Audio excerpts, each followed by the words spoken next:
Good afternoon, Bhargav. It's Thursday, the 16th of March. Here's the heads up brief for today. For the Southeast Asia production, we covered 19 issues. In North Asia, we covered 5. And for the Australasia and Pacific Islands, we covered 6. In South Asia, we covered 17 issues plus the major issues in the Europe, Middle East, and Africa regions. Hello there. So, which are the major issues today, apart from all of those you have covered? Right. So in Indonesia, in Papua, Indonesia, the military has claimed that they have identified several possible locations where the pilot from New Zealand, who has been held hostage by the West Papua National Liberation Army, is being held. Uh, but they don't know how to get to these points because it's very inaccessible. And the military also said that they refrained from killing TEP and BP fighters responsible for the kidnapping over security concerns to the pilot's life. It is turning out to be more and more dicey there. We'll keep an eye on this. Yeah, it doesn't look good, Bhargav. We'll keep you updated. Moving over to Myanmar, 5 political parties are eligible to take part in the elections in the country whenever they happen. These are mainly pro-military parties or really small ethnic parties that do not have clout or independence to act on their own.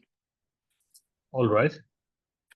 In Thailand, a police inquiry has found that members of the Narathiwat police in the Deep South were guilty of taking bribes from drug and weapon smugglers in the area in exchange for protection. There's a lot of smuggling that goes on through the borders of the porous borders of Malaysia and Thailand and the Deep South here, and there's a lot of violence also due to the insurgency. Well, we can't pretend that the corruption is not deep-seated in the Thai establishment. So, that I do not see this as a surprise. Yeah. Right, Bhargav. Moving over to South Asia, over 10,000 farmers are marching from Nashik in Maharashtra towards Mumbai, where they will protest outside the state assembly later this week. It's over the prices and minimum support prices. So, there the farming or farmer issues are a recurrent problem for governments throughout the year. And at least twice or thrice a year, one or the other major farm unions will take out such marches. In cities like Mumbai, they will cause disruptions mainly around major sites like Azad Maidan. So that you live around that area, or how far do you live around these major centers? Do you see this as a major disruption? So it definitely will be a disruption around Azad Maidan, Oval Maidan, and the state assembly in town. So and the way to get there, it will disrupt travel through the suburbs also, especially if you're coming from outside the city. So it can prove to be very disruptive in terms of traveling. Yes.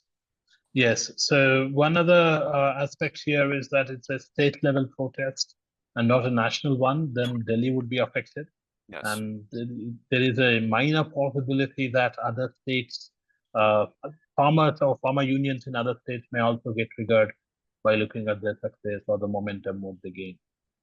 Yes. Thanks, Bhargav.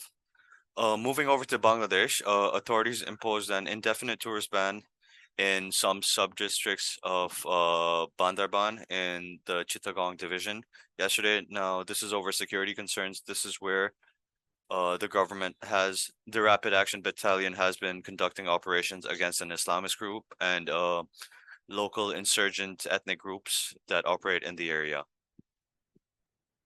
There, it's a toxic mixture, the mixture of Islamic groups and regional secessionists or tribal groups.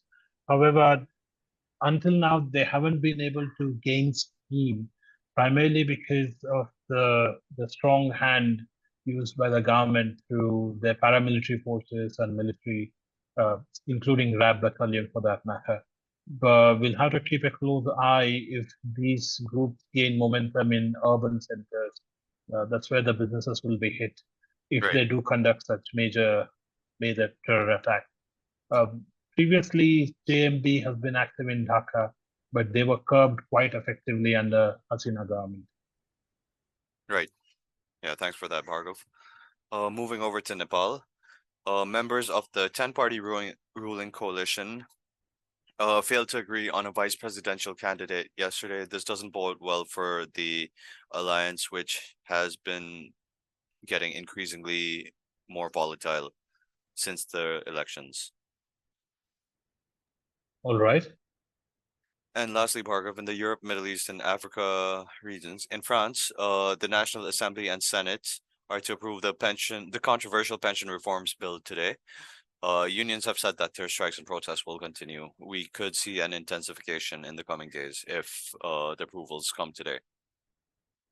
The French protesters have a tendency to go berserk and get violent, including disruptions to major supply chains, especially energy supply chains. So we need to keep an eye on that. Yep, will do. And lastly, Turkey said that it will ratify Finland's NATO membership bid before the May general elections. It has said that it will treat Sweden differently, independently or separately because it has issues with Sweden. Well, there are very few countries which enjoys the grace of Erdogan. So I guess Sweden is not one of them. All right, that's a brief for today, Bhargav. Anything else from you? That was a great brief for that. Thank you. Nothing from mine. Thanks.